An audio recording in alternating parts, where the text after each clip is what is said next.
Hi, this is Asmita Marwa, and I'm here to talk about my journey into sustainable fashion and discovering the treasure within. I started off as a young child, fascinated by colors, by design, by uh, everything beautiful and creative. And I realized very early in life that this was the only way I could really express myself, and that gave me a lot of happiness and confidence to choose this as a career. Though when I started off, I even had, you know, I thought maybe I'd get into psychology, and I studied because the human mind was so fascinating, and I was very interested in psychology, and I graduated in psychology. But I think destiny and the passion for design drove me to where I am today.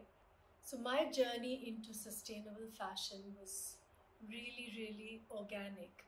It started off by just, I think the memory goes back to my childhood again. I'm going to talk a lot about my childhood because I think that was a major influence in creating this being. So I think my grandmother was extremely talented and would repurpose and refurbish everything. Like all the clothes we outgrew, she'd like put it back into something very beautiful. She'd like create beautiful quilts and rugs, and but she'd like really make them. She'd like take cartoon figures from my Walt Disney books, and she'd put Mickey Mouse and Donald Duck, and they'd like all have like little bits and pieces of my childhood, my growth, my into adulthood. And I could, I had these references which was so beautiful, and every time I looked at them, I felt so happy. And I think that's what clothes should spark joy. They need to, like, you need to connect with them. And that's the only way you're going to cherish them. So I think that's how I really sort of got into that. And so that was ingrained in me. And I started off, I did fashion for, I mean, I was styling for films for a long time. And that again gave me clarity of thought because I said, okay, here I am being creative, but I'm not completely me. I'm not myself. I'm still listening to the director, the producer, the actor.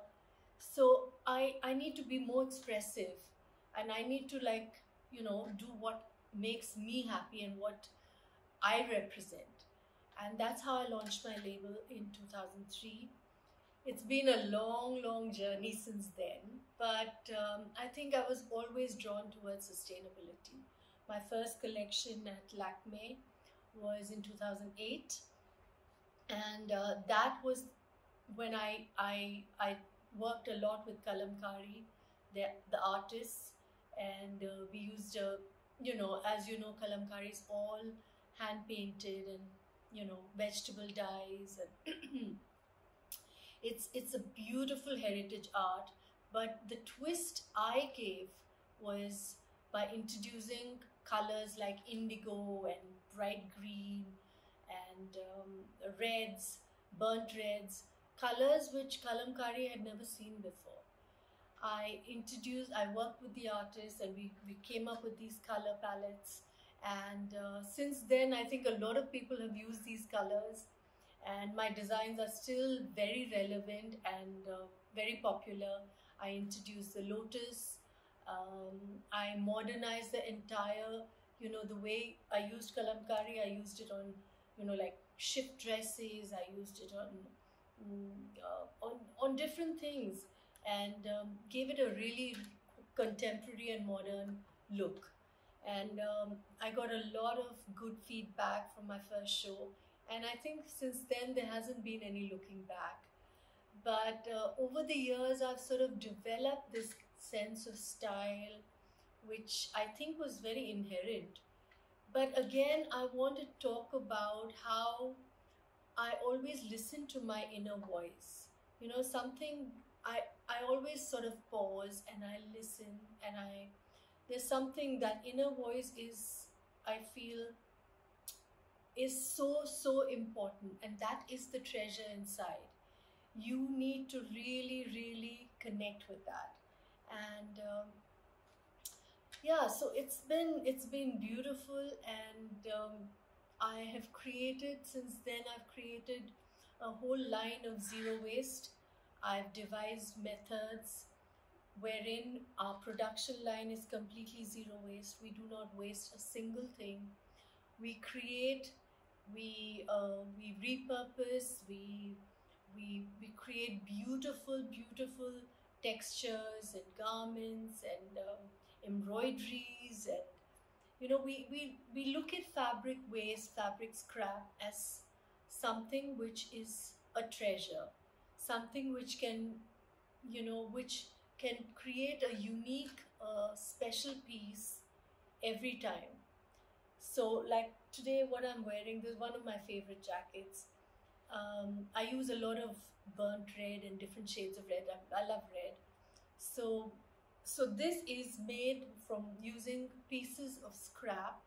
I've overlaid it into a web and created a fabric which is entirely so unique and so beautiful, with all this, the fringe, and it's just, and it's so light and so, you know, always gives me joy. And there's a backstory. I think clothes need to have that. They have to take you on a journey. They have to spark joy. They need to, you need to cherish them. And that's the only way you're not going to, like, it's not going to end up in a landfill. And that is a huge concern for me, where fashion is heading.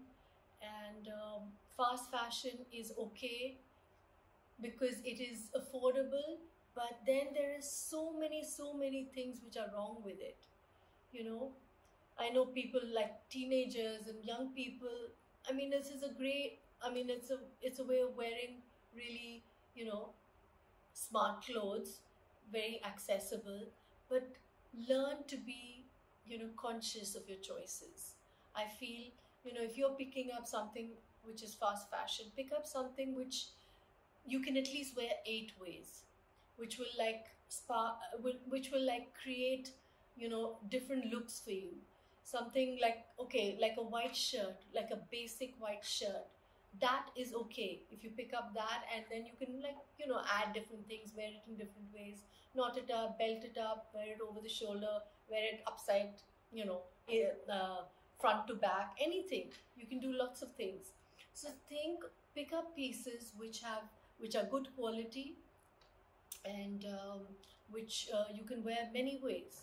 So yeah, so that is very important.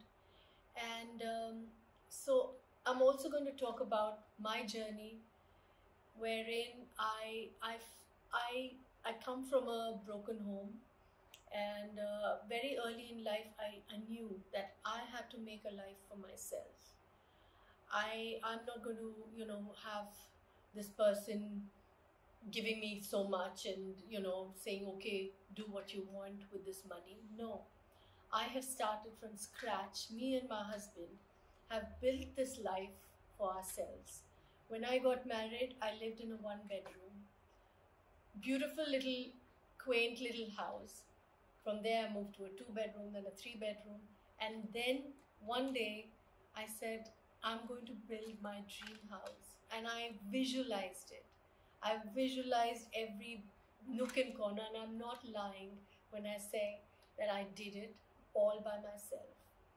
And so I think positive thinking, listening to your inner voice are treasures which we need to, like, connect with. And a lot of people just take it for granted, and we say, oh, this is not possible, that is not possible. Everything is possible in this life. We have this one beautiful life. Live each day to its fullest. Always be inspired. Always, look at things joyfully. What's What sort of brings you happiness? Is it cooking? Is it painting? Is it teaching someone? Just I think you should just connect with who you are and what makes you happy. And then if you are happy, then everything around you is happy. Everything is joyful, and you know, life is beautiful. So I just hope I sort of inspire you to choose the best version of yourself, be the best version of yourself, and life is beautiful. So enjoy it. Thanks, and all the best. Bye.